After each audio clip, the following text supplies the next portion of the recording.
of At the Movies, and one of the things that I think it's one of the things we like to do with this series, is we kind of like to guess where I'm going to go with it.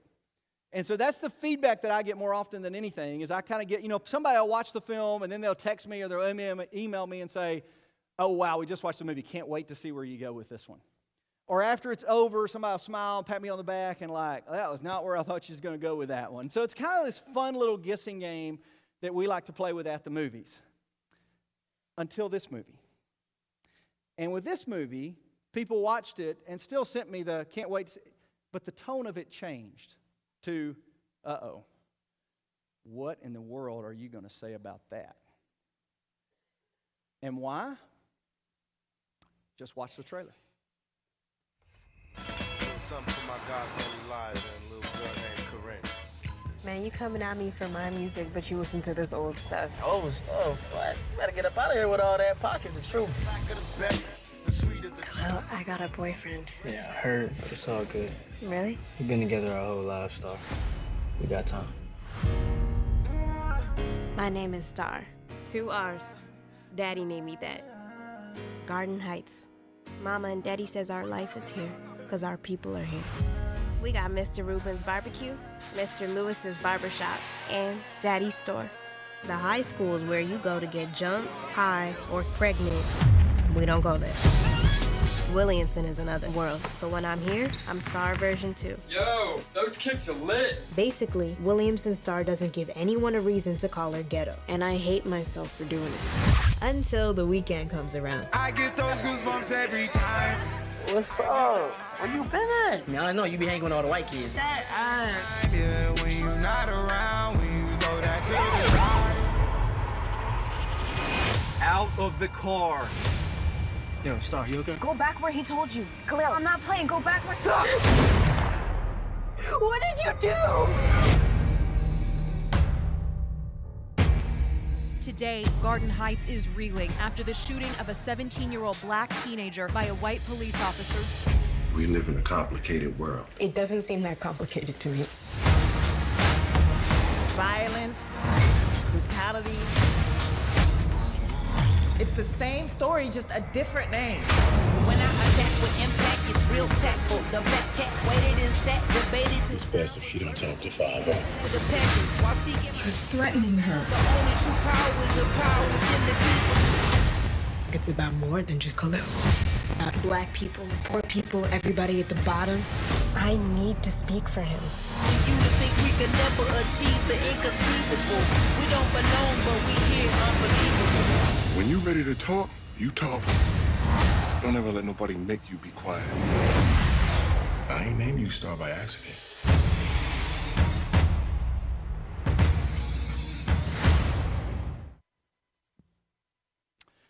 The film is based upon the best-selling novel by Angie Thomas, the same title. It's about a African-American girl named Star growing up in a black community while attending a predominantly white private school. And when her close friend is shot by a police officer, she has to face the racial tensions in America. It's one story that a reviewer called one that is all too familiar and all too misunderstood. The film tackles police, race, protest, violence, prejudice, and injustice in a way that does not shy away from its complexity and nuance. It was inspired by her Christian faith, the Black Lives Matter movement, and Tupac Shakur. So now you know why people were a little nervous when they saw me include this film in our set. What is a white preacher going to say to a predominantly white church in the rural South about this film? And to be honest with you, I've been worried a little bit about that myself. The 2.5 minutes that you just saw is all that I had seen when I told you to go home and watch it last Sunday. I had not seen the film when I included it in this series. And you may think that's crazy, like why would you commit to preach about a film that you have not seen? It's because I knew from the trailer alone, I want to talk about that. Even though it could be controversial, even though it could create some emotional reactions, it could garner a reaction, I want to talk about it.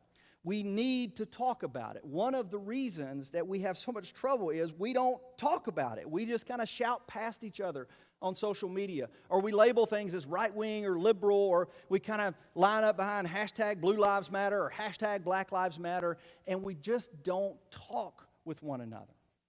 We need to talk about it. If anybody ought to be able to have an authentic and honest conversation about race, it should be the faith community. If anybody ought to be able to have this discussion in a mature and Christ-like manner, it should be the people of God. But unfortunately, as Dr. King pointed out 60 years ago, we're often the quietest voice on issues like this. That point was driven home for me a couple of weeks ago on July 9th and 10th. I had the opportunity to participate in a bus trip. And we went to civil rights places in the South, to Birmingham, to Montgomery, to Tuskegee, to Selma. We got to go to the Birmingham Civil Rights Institute there. We got to go to 16th Street Baptist Church, to Dexter Avenue Baptist Church. We went down to the Equal Justice Initiative. At Tuskegee, we got to meet with Fred Gray, who was Rosa Parks' lawyer in the Montgomery bus boycott. He represented Martin Luther King Jr., and he's still practicing law today. And it was an incredible, unbelievable experience to talk to him and talk about what happened there. But I described this trip to some folks as one of the most transformative experiences of my life. Because what I had the opportunity to do was we took about 50 people, and half of us were black and half of us were white. And we had the opportunity to experience the trip together. So we got back on the bus and got to have conversations about the things that we just saw. My friend Trent Ogilvie named it the Justice Journey Bus Tour, because the purpose of it was to discover more about our racial history as a country, and then how past injustices continue to inform and motivate present injustice. And so it was one of these experiences that was literally life-changing for me to experience this with my brother Trent and with other people on the trip. And I kept thinking throughout every aspect of the trip, I wish I would have done this 10 years ago. I wish I would have done this 20 years ago. I wish I would have done this when I was a senior in high school. I wish I had been taught this history when I was in high school. I wish I had been taught civil rights more than just past, oh yeah, Martin Luther King in the 60s, and let's move on to the next thing. I wish I would have seen the full history of this country in regards to slavery. Not the romanticized version of it that we celebrate under the guise of the lost cause, but the real tragic, brutal, horrific history of owning other people as property, of buying and selling them in the way you would a mule.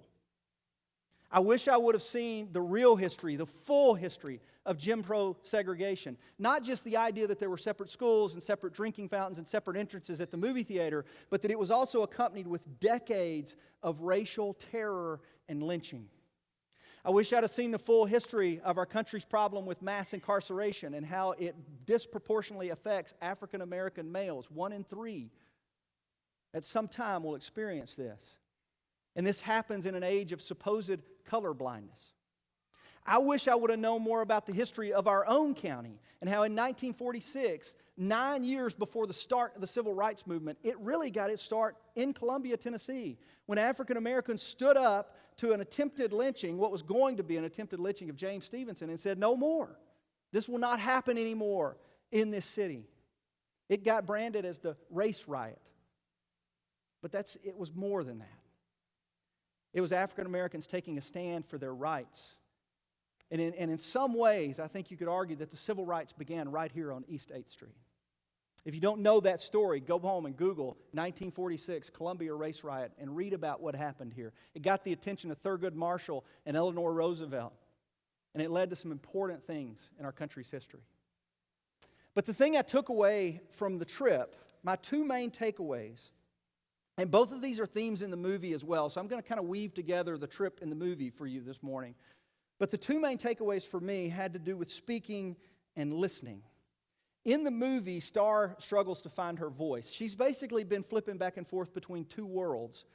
And when the thing happens to her friend, those two worlds collide, and she has to deal with, what is she going to do? Is she going to speak up? Because her life has been drastically altered by her experience. Her perspective has changed, and she has to ask herself, what am I going to do? Am I going to speak up? Am I going to use my voice? And her first decision is, stay quiet. Her first decision is just keep your head down and don't make any waves. She doesn't even want people to know that she was with Khalil when it happened. Just don't say anything. And that's largely the way that I was taught to deal with racial issues as well. In the denomination that I grew up in, we were decidedly and intentionally apolitical. We do not talk politics. Like, we don't get involved in politics. And I understand that, and I appreciated that. And I've tried to emulate that for much of my life. But I can also understand how in the 1960s, that was a very convenient position to hold. Dr. King and civil rights, oh, I'm sorry, our church doesn't get involved in politics. And so in the 60s, the government ended up forcing the church to do what the church should have been forcing the government to do: provide equality for all. Love your neighbor as yourself. Treat others in the way that you want to be treated. Do not show favoritism. That's the core ethic of the Christian faith. That's what Jesus taught. And thankfully, a few people in the church courageously found their voice at places like Dexter Avenue Baptist Church, which sits in the shadow of Commerce in Montgomery and sits in the shadow of the state capitol and just less than a mile away from where slaves were being sold on the auction block. Dexter Avenue Baptist Church found its voice. Brown's Chapel, AME Church, we met a lady by the name of Joyce McNeil who was 15 when they met together at that church and walked across Edmund Pettus Bridge on Bloody Sunday. Star wrestles with the same thing earlier in the movie. What's she going to do? How's she going to respond to these events? Eventually, she decides to speak up, and it doesn't go well because speaking up costs something. So when she speaks up, there's resistance and there's pushback. And one night, after her dad and half-brother are nearly arrested, there's this powerful scene in which her dad challenges her to find her voice. You saw some of it in the clip, but this is the full scene right here.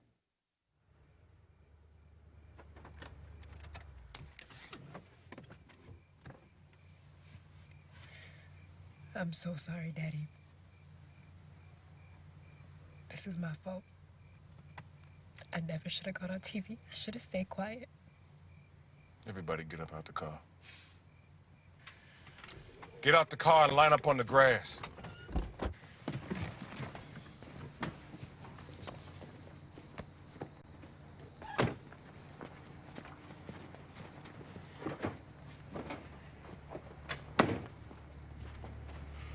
Point 7 of the 10-point program, say it.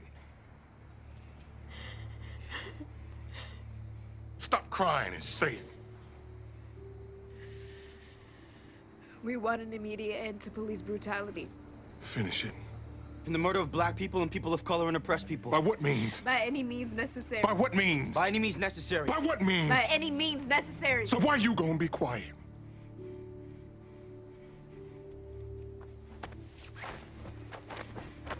What does that say?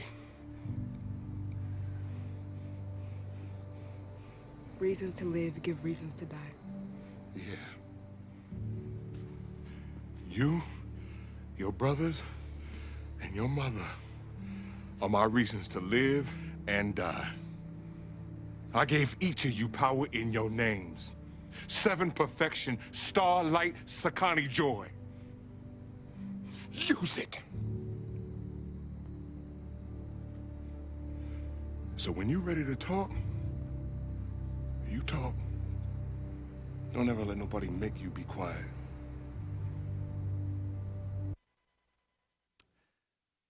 That point was driven home for me on Tuesday of July 9th at the Civil Rights Institute in Birmingham. And the way that museum starts, you sit with a group of people and you watch a film.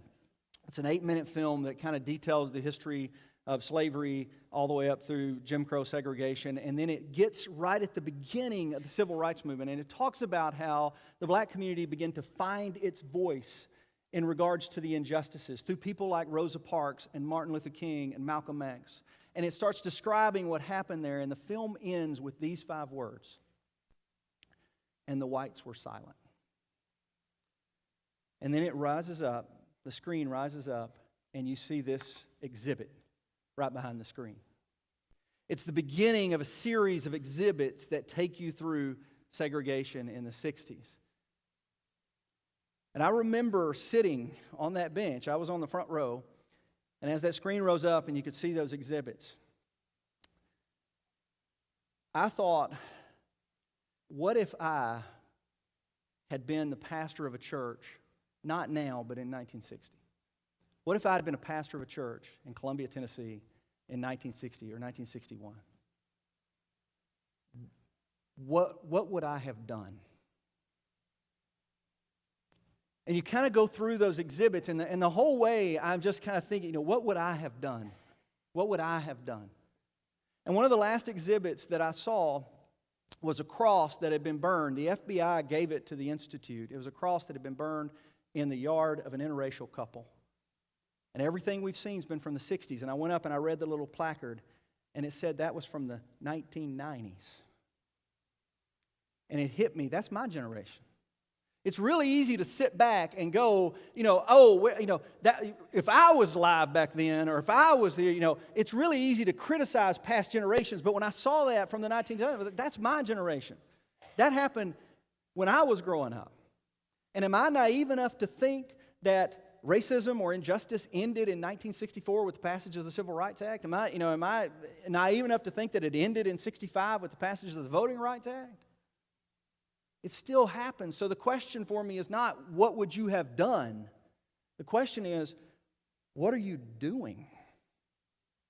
Am I using my voice now? Am I willing to speak up now? And I'm not talking about social media activism here. I think social media activism costs very little. I'm talking about speaking up in real ways with real people.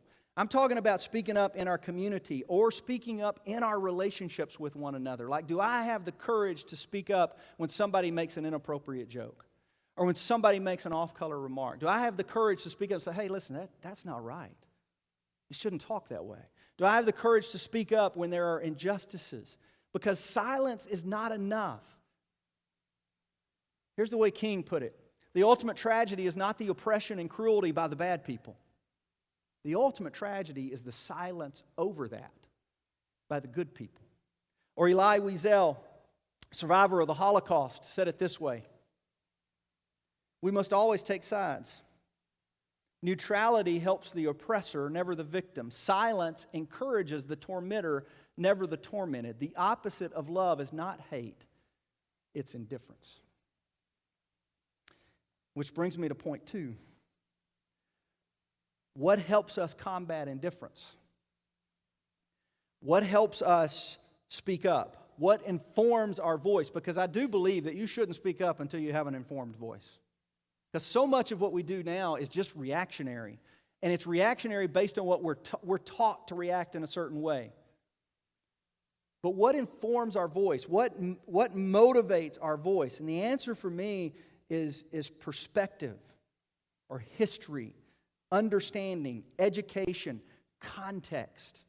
Someone asked me last week in my office, somebody goes to church here, they're part of our Spring Hill campus. They said, what did you get most out of that trip?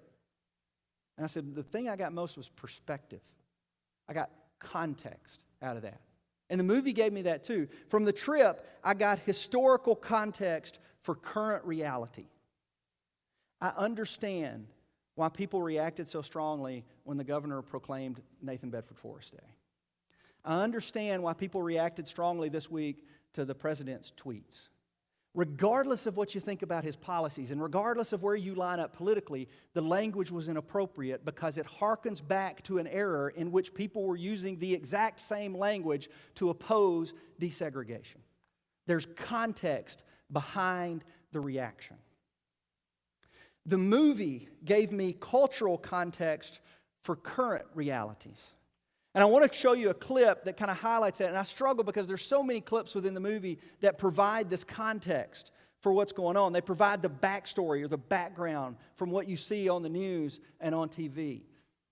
One of them was where her boyfriend, Star's boyfriend, who's white, says, I don't see color. And she comes back at him, if you don't see color, you don't see me. You don't see all of me. One of them was the clip where she's talking with her uncle. Common plays that character, and he's a police officer, and he's talking about bias and that's where he says it's a complicated world, Star. One of them was the confrontation she had with Haley. Haley is her friend to the right there, and Star's in the middle. And Haley, at one point on the playground, is trying to explain the difference to Star between a non-threatening black and one who kind of had it coming because of what they were involved in. And Star says to her, you don't have to use the N-word and fire hoses to be racist. That was the clip my daughter wanted to show, because we talked about, what should I show? Because I'm going to only pick one of these to emphasize the cultural context. And Lily's like, you got to show that one. That's so powerful. And then I emailed Ebony and said, Ebony, of all these clips, which one would you show? Which one captures it the best? And she said the most poignant one was the one that happened at the very beginning of the movie. And I'll show you that one. Watch this. Now, when it happens, don't act mad. You gotta look calm. Answer their questions, but don't tell them nothing extra. Keep your hands out your pockets. You drop something, leave that where it's at. Never. Leave that stuff where it's at. My bad. Now, one day, y'all gonna be with me, and you best bet we gonna get pulled over. Now, that don't mean I did something wrong. Maybe I made a mistake driving, or maybe I ain't do nothing at all. You gonna see me with my hands like this on the dashboard. Come on.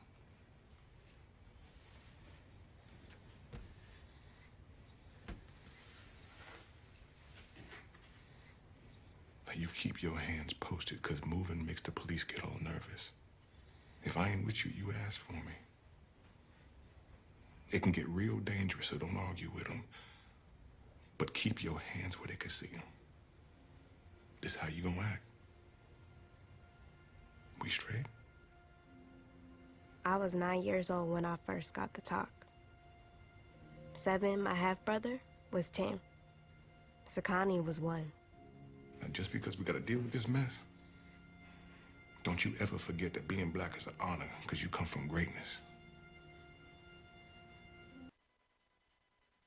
It's a scene called The Talk. And in the extras, in the DVD, they have a little 10-minute documentary on The Talk and what it means. And every actor in the movie recounts where they were when they had the talk. Like, I was 9 years old when I had the talk, or I was 11 years old when I had the talk, or it was my dad that gave me the talk, it was my uncle that gave me the talk, my cousin was a police officer, he gave me the talk. And on the bus trip, I remember the first night, on Tuesday night, we tried to process things together. And there was a mother who talked about, I'm having the talk with my son right now. How to act, how to behave, because I don't want anything to happen to him.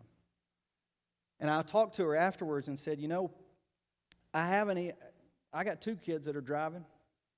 I haven't had the talk with them. And you may think, well, you should have, and maybe I should have.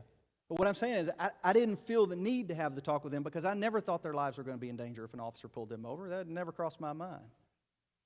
But it does cross the mind of many African American families. And it's a common experience. And that's not an indictment on all police officers. Please don't hear it that way. Chief Potts has been very active in conversations in this community about racial issues. He lets us meet at the Columbia Police Station. We meet there the first Friday of every month. Any of you are welcome to attend. He shows Selma, the movie, to all new recruits coming into Columbia. And Assistant Chief Alsop actually went with us on the bus trip. So our city has been very proactive in dealing with these things, but it's happening in our country. And when you see the name Khalil Harris, a lot of people, this is a fictional story, but a lot of people Google the name Khalil Harris just to see whether or not that really happened, because it's fictional, but it's so realistic, it feels true. So, the question is, what do we do? Not what have we done, but what do we do? What are we willing to do? As the people of God, as the faith community, what do we do? I have 2 suggestions for you. One of them from the brother of Jesus and one from Jesus himself.